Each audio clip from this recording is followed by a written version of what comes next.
फलने फूलने के लिए कैसे मिल रही है? ये तो खुद हाथ में भीख का कटोरा रखते हैं।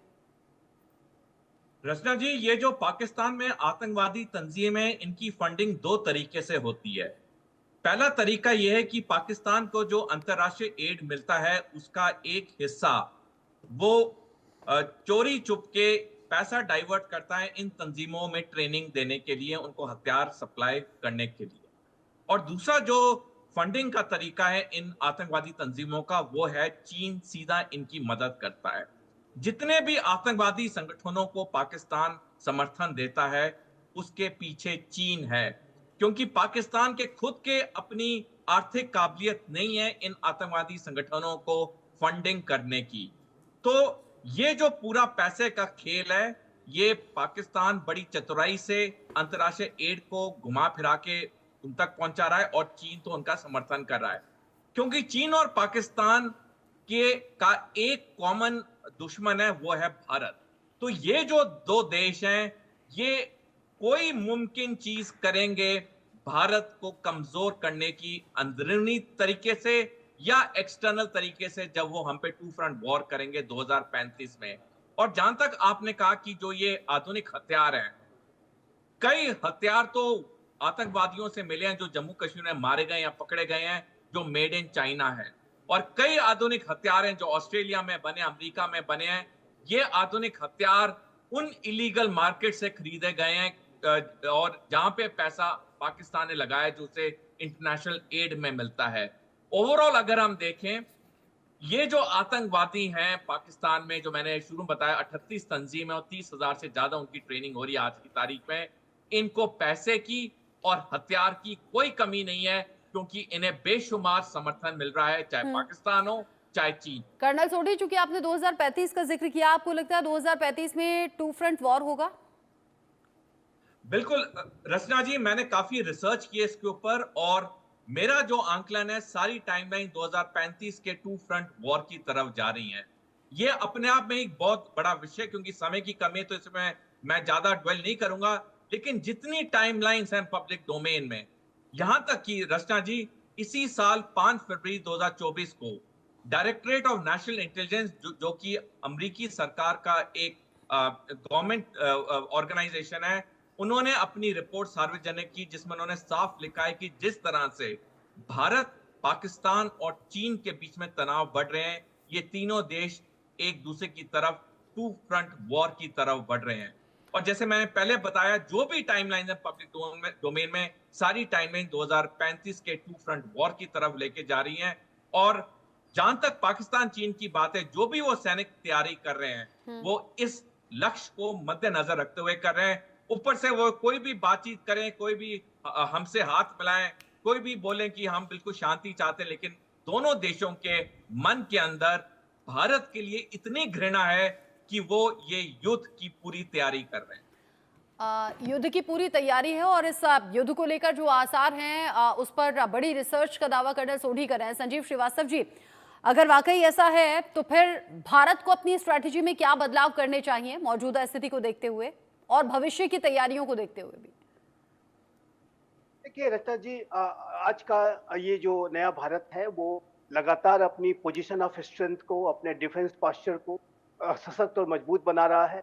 और हम यदि चाइना और पाकिस्तान जैसे राष्ट्रों का ये मंसूबा कि वो टू फ्रंट वार भारत के साथ करेंगे, तो भारत आज इन दोनों राष्ट्रों को मल्टीपल फ्रंट पर घेर सकता है। और जाहिर है कि चाहे वो चाइना की पाकिस्तान की आतंक परस्त नीतियां हों, चाइना की जो विस्तारवादी नीतियां हों, उसको लेकर के विश्व के जो बड़े लोकतांत्रिक राष्ट्रों के बीच में भी एक सहमति है और एक लामबंदी भी हो रही है। क्वाड जैसा इनिशिएटिव आगे बढ़ रहा है। और उसके साथ साथ जो अन्य लोकतांत्रिक राष्ट्र हैं, साउथ चाइना सी के अगर राष्ट्रों की बात करें तो आप देखिए तो आसियान के देश भी चाइना के विस्तारवादी जो मंसूबों से काफी चिंतित रहते हैं और उसको लेकर के अपनी तैयारियां कर रहे हैं। ताइवान भी अपनी तैयारियां कर रहा है।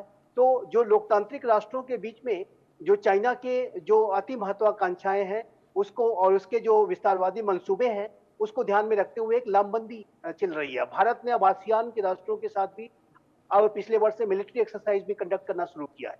जो भारत, अमेरिका, जापान, ऑस्ट्रेलिया के बीच में जो मालाबार सीरीज की एक्सरसाइजेस हैं, जाहिर है कि उसका स्वरूप जो है अब क्वाड्रिलेटरल हो गया है, 4 राष्ट्र इसमें अब शामिल होते हैं, जबकि मालाबार शुरू एक्सरसाइज जो थी वो मूलतः जो है भारत और अमेरिका के बीच की एक्सरसाइज थी, लेकिन अब उसमें जापान, ऑस्ट्रेलिया भी परमानेंटली जुड़ गए हैं। तो ये जाहिर है कि चाइना, और आप देखिए तो एक आकुश जैसा एक उनका जो ब्रिटेन, ऑस्ट्रेलिया, अमेरिका का एक मिलिट्री अलायंस भी सामने आया है, अन्य ऐसे फॉर्मेशंस भी सामने आ सकते हैं। तो मेरा ऐसा मानना है कि चाइना यदि कोई हिमाकत करेगा तो उसका जो व्यवहार है वो अनएक्सेप्टेबल होगा, और उसको जो है जवाब देने के लिए आज का भारत तैयार है, स्वयं से तैयार है। मैं ये अवश्य कहूंगा कि भारत, आज का जो नया भारत है, जाहिर है कि हम एक बड़ी सामरिक महाशक्ति हैं, हमारे पास नाभिकीय शक्ति भी है, ये 1962 का भारत नहीं है, ये 2024 का नया संजीव जी, भारत ये है। नया भारत है, भारत की सेना पहले से ज्यादा सशक्त और मजबूत है, लेकिन सच तो ये भी है कि पिछले कुछ दिन में जो आतंकी मिले हैं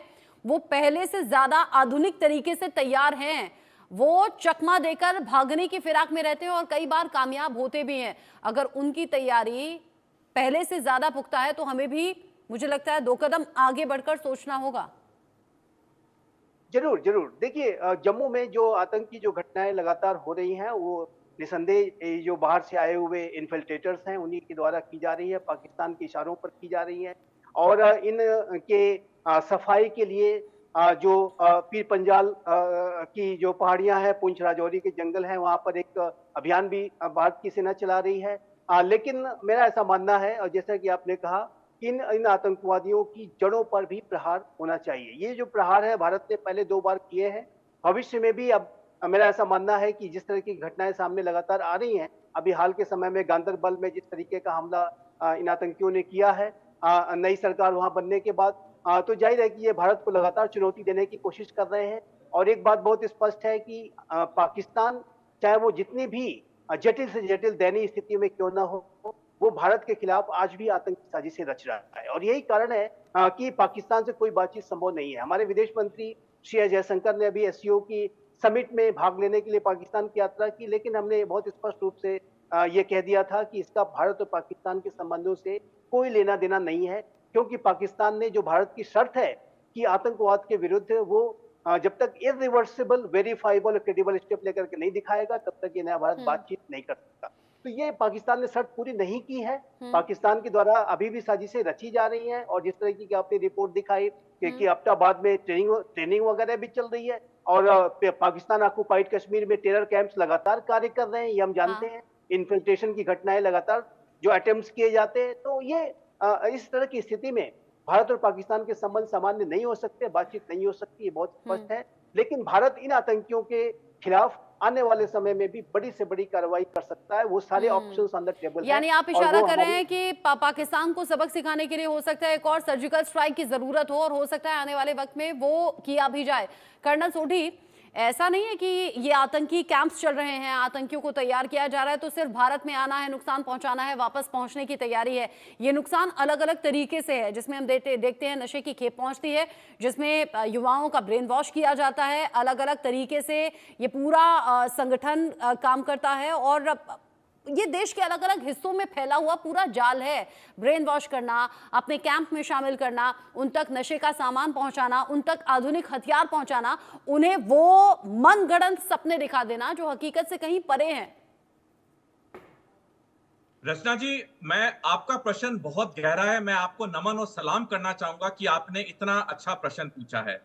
रचना जी, 2007 में भारत में 2 करोड़ ड्रग एडिक्ट्स थे, जो कि 15 साल में 5 गुना बढ़ के 2022 में वो 10 करोड़ हो गए हैं। अब ये पाकिस्तान और चीन मिलके जो भारत के अंदर ड्रग्स को इतने बड़े पैमाने में भेज रहे हैं, इनका मकसद है कि हमारे युवाओं को कमजोर करना, ताकि उनमें वो क्षमता ना हो या अच्छा काम करने की या सेना की नौकरी करने की। अमेरिका में चीन ने इतना फेंटानिल नामक ड्रग भेजा है कि आज की तारीख में अमेरिका में 23% युवा अमेरिकी मिलिट्री सर्विस के लिए एलिजिबल नहीं है, वो अनफिट हैं। यही चीज पाकिस्तान और चीन मिलकर भारत में करना चाहते हैं, और इसलिए वो ड्रग्स को बहुत बड़े पैमाने में भारत में भेज रहे हैं। तो बहुत इंपॉर्टेंट है सबसे पहले इस चुनौती को भी लड़ना, क्योंकि आने वाले जो युद्ध होंगे रचना जी, वो सिर्फ जमीन, वायु या जल से नहीं लड़े जाएंगे, वो मल्टी डोमेन ऑपरेशन होंगे, यानी कि कोई भी चीज जो कि वेपनाइज हो सकती है, जिसे हथियार के रूप में इस्तेमाल किया जा सकता है, उसे किया जाएगा। हमने देखा पिछले हफ्ते में 5 दिनों में 143 हमारे फ्लाइट्स को ये ईमेल्स आई बॉम्ब थ्रेट की, उसकी वजह से हमारी अर्थव्यवस्था भी खराब हुई, जो लोगों को परेशानी हुई वो तो अलग बात है। लेकिन कहने का मतलब है जो आने वाले समय में युद्ध होंगे, हाँ। वो सिर्फ सेना, नौसेना, वायुसेना नहीं लड़ेंगे, वो मल्टी डोमेन ऑपरेशन और होंगे। उम्मीद है कि जो अनुमान आपका है उन अनुमानों पर हमारी जांच एजेंसियां, आईबी और सेना के जो चीफ हैं उनकी तरफ से भी ध्यान होगा और जाहिर सी बात है अकॉर्डिंगली हमारी तैयारी भी मजबूत होगी। बहुत शुक्रिया कर्नल सोढी और संजीव श्रीवास्तव जी, आप दोनों का इंडिया न्यूज पर जुड़ने के लिए, इस डिस्कशन में पार्ट लेने के लिए। एक छोटा सा ब्रेक यहाँ पर